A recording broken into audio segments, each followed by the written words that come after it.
قصص الانبیاء کا چھٹا حصہ بت شکن، پیشکش محمد طارق شاہد۔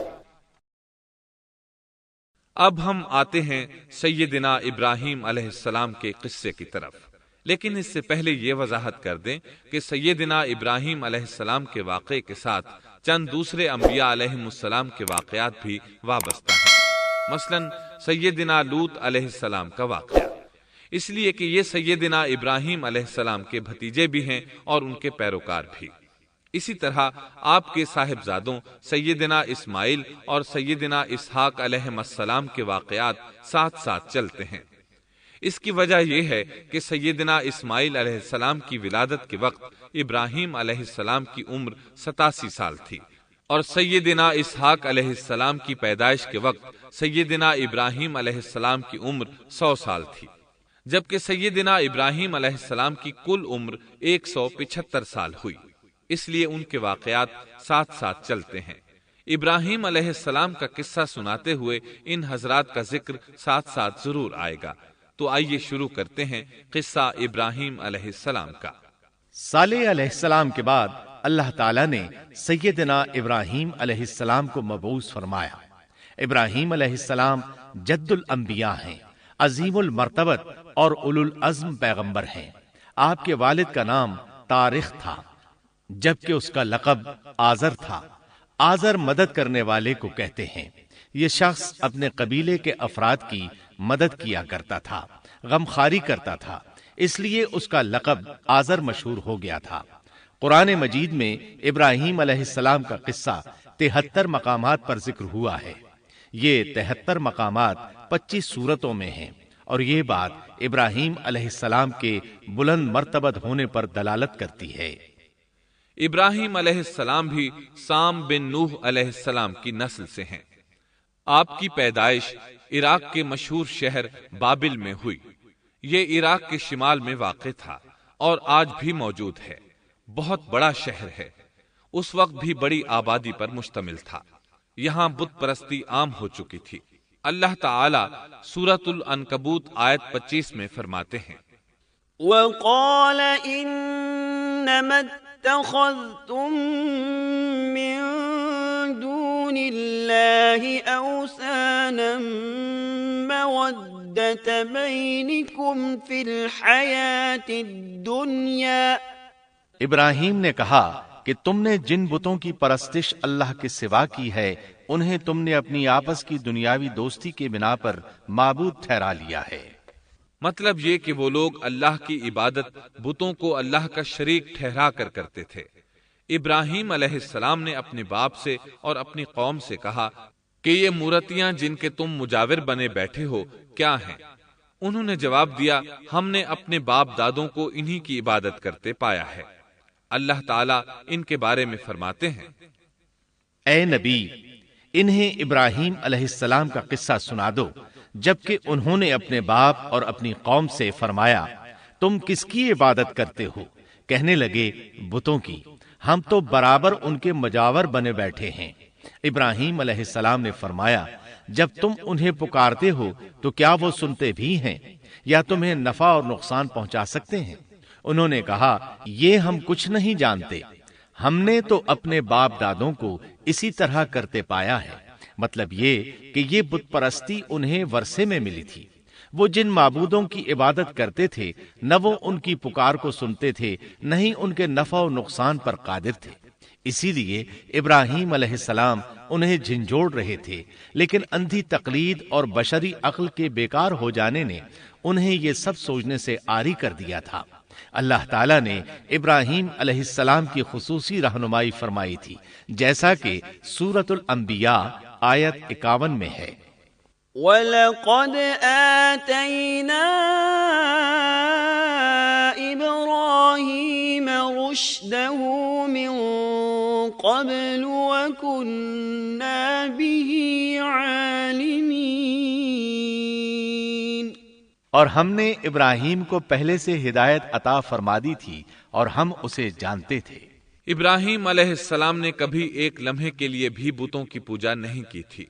آپ نے اپنی قوم کو بتوں کی پوجا کرتے دیکھا تو انہیں ملامت کی، ایک اللہ کی طرف دعوت دی اور اس دعوت کی ابتدا انہوں نے اپنے باپ سے کی۔ اللہ تعالی سورہ مریم میں فرماتے ہیں، اے نبی کتاب میں ابراہیم کا ذکر کر، بے شک وہ سچا نبی تھا جب اس نے اپنے باپ سے کہا، اے میرے باپ، بے شک مجھے وہ علم عطا ہوا ہے جو تمہیں حاصل نہیں، اس لیے میری اطاعت کریں، میں آپ کو سیدھا راستہ دکھاؤں گا۔ اے میرے باپ، شیطان کی عبادت نہ کریں، بے شک شیطان اللہ کا نافرمان ہے۔ ان بتوں کی عبادت گویا شیطان کی عبادت ہے، اس لیے آپ نے ان معبودوں کو شیطان سے تعبیر کیا۔ فرمایا، اے میرے باپ، بے شک مجھے خوف ہے کہ تم پر اللہ کا عذاب آئے، پھر تم شیطان کے ساتھی ہو جاؤ۔ باپ نے ان کی بات سن کر کہا، اے ابراہیم، کیا تو میرے معبودوں سے پھرا ہوا ہے؟ البتہ اگر تو باز نہ آیا تو میں تجھے سنسار کر دوں گا، اور تو مجھ سے ایک مدت تک دور ہو جا، یعنی مجھ سے اتنا دور ہو جا کہ کبھی مجھے نظر نہ آئے۔ ابراہیم علیہ السلام نے اپنے باپ پر نرمی اور مہربانی کرتے ہوئے ان سے کہا، آپ پر سلامتی ہو، میں اپنے رب سے آپ کے لیے بخشش طلب کرتا رہوں گا۔ لیکن جب بعد میں ان پر واضح ہو گیا کہ وہ تو اللہ کا دشمن ہے تو ابراہیم علیہ السلام اس سے بے تعلق ہو گئے۔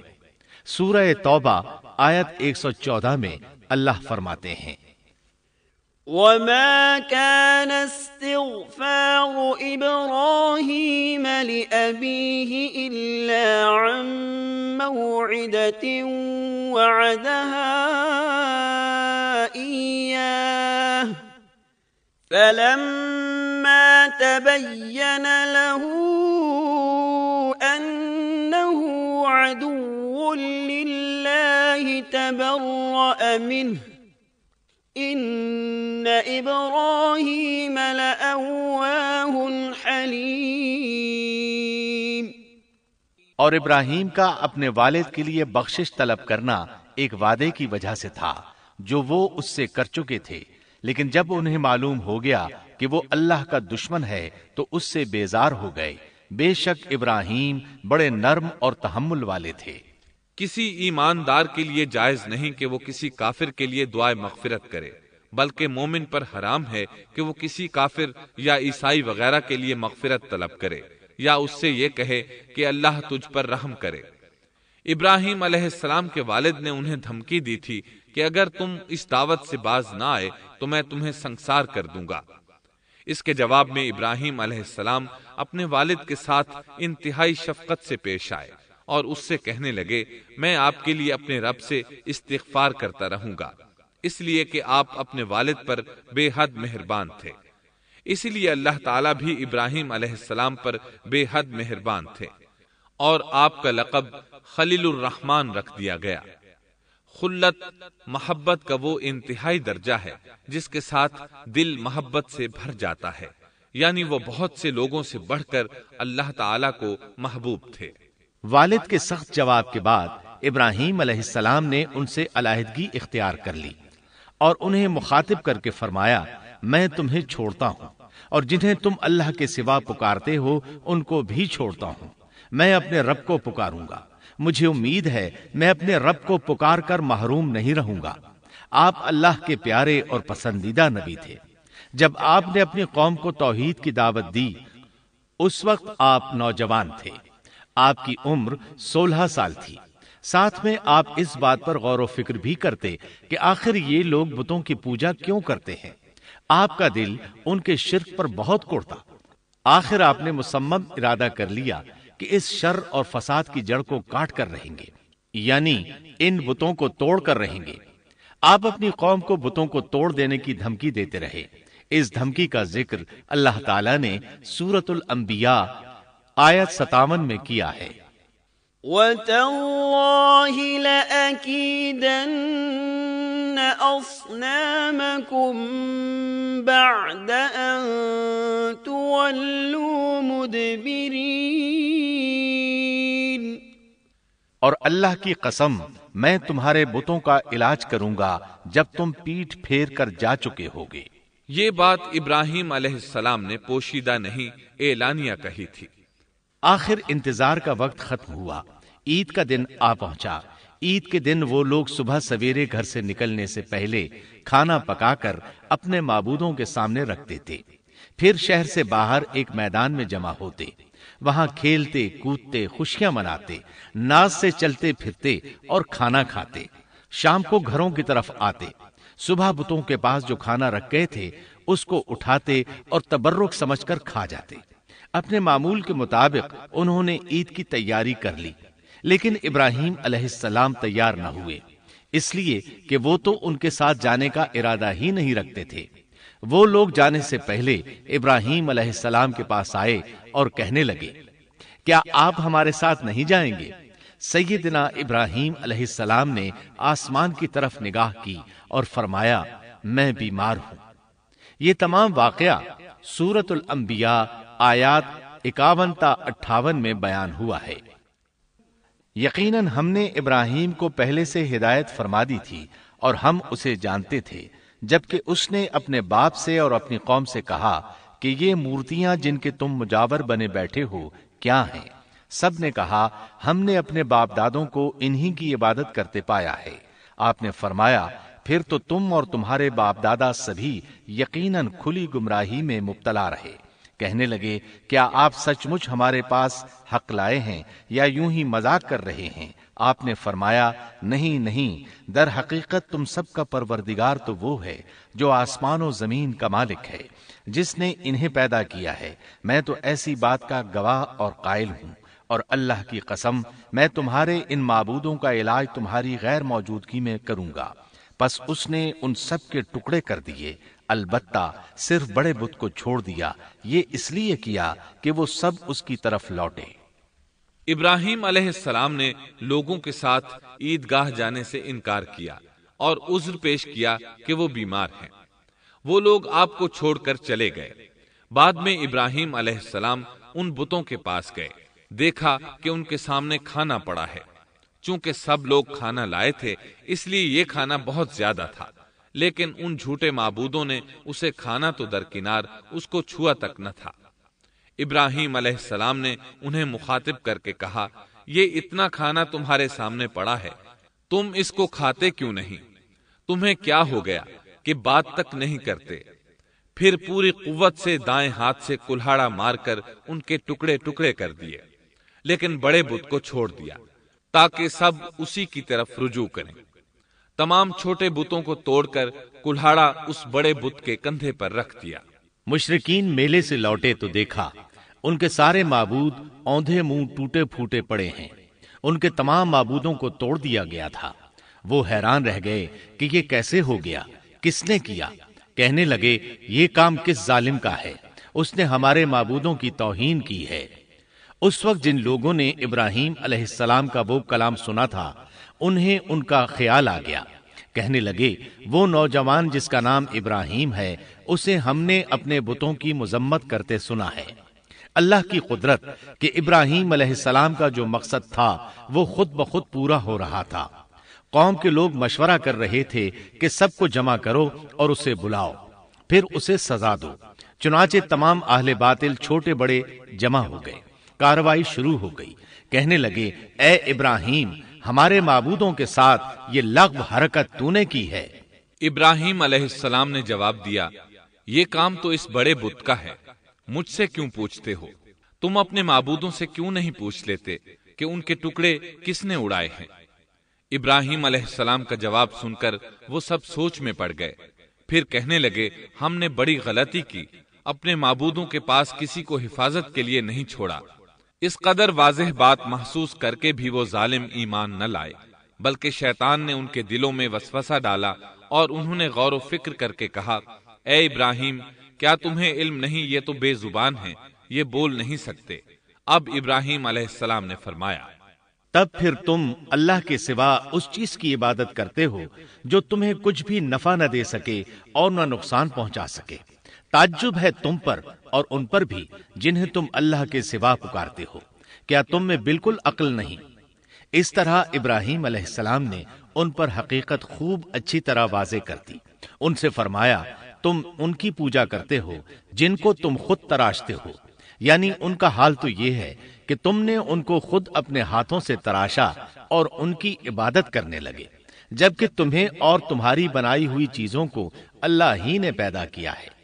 ابراہیم علیہ السلام نے ایک کلہاڑے کی مدد سے ان سب بتوں کو تہس نہس کر دیا تھا۔ یہ اس بات کی واضح ترین نشانی تھی کہ یہ بالکل بے بس ہیں، لیکن اس واضح نشانی کے باوجود وہ اپنے کفر ہی پر ڈٹے رہے اور لگے ابراہیم علیہ السلام کو دھمکیاں دینے۔ قالوا ابنوا له بنيانا فألقوه في الجحيم، کہنے لگے اس کے لیے ایک آتش کدہ بناؤ اور اسے اس دہکتی آگ میں ڈال دو۔ پھر ان لوگوں نے ایک چٹیل میدان کا انتخاب کیا جہاں مٹی نام کی کوئی چیز نہیں تھی۔ اس میدان کو پتھروں کی باڑ کے ساتھ گھیر دیا گیا۔ پھر سب لوگوں کو حکم دیا گیا کہ وہ لکڑیاں جمع کر کے اس گھیری ہوئی جگہ میں رکھیں۔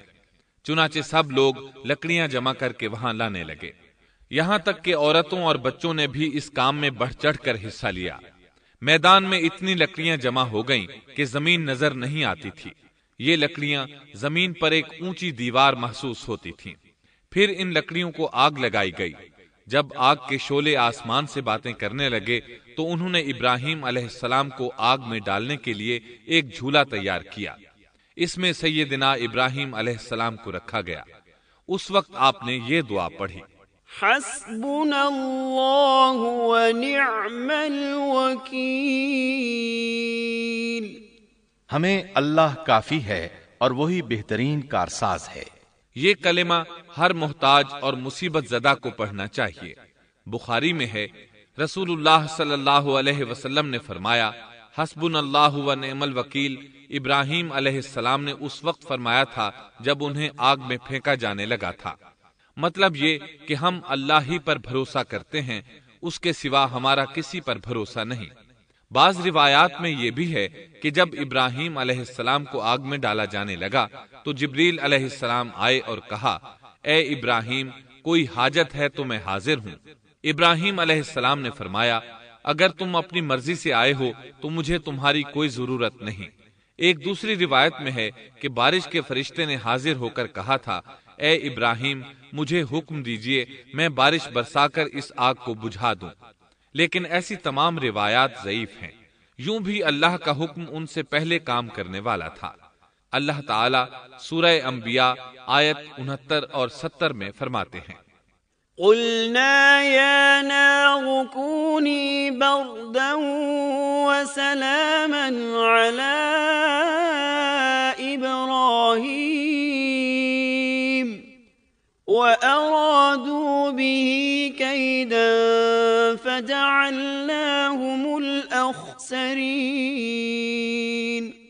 ہم نے کہا، اے آگ ابراہیم پر ٹھنڈی ہو جا اور سلامتی والی ہو جا۔ گو انہوں نے ابراہیم کا برا چاہا لیکن ہم نے انہیں ہی نقصان پانے والا کر دیا۔ چنانچہ جب ابراہیم علیہ السلام کو آگ میں ڈالا گیا تو وہ ٹھنڈی ہو گئی۔ ابن عباس رضی اللہ عنہما فرماتے ہیں، اگر اللہ تعالیٰ آگ سے یہ نہ فرماتے کہ سلامتی والی ٹھنڈی ہو جا تو وہ اس قدر سرد ہو جاتی کہ اس کی ٹھنڈک سے تکلیف محسوس ہوتی۔ گویا آگ بھی اللہ کے حکم کے بغیر نہیں جلا سکتی، چھری اللہ کے حکم کے بغیر نہیں کاٹ سکتی، اس لیے کہ یہ بھی اللہ کی مخلوق ہیں اور ان کی قدرت بھی اللہ کے پاس ہے۔ وہ چاہے تو ان کو قدرت عطا کر دے، چاہے تو قدرت واپس لے لے۔ آگ کو ٹھنڈا ہونے کا حکم ہوا، وہ ٹھنڈی ہو گئی۔ اس نے نہ ابراہیم علیہ السلام کے کپڑے جلائے، نہ جسم کے کسی حصے کو کوئی نقصان پہنچایا، صرف وہ رسیاں جلائیں جن سے آپ کو باندھا گیا تھا۔ سبحان اللہ۔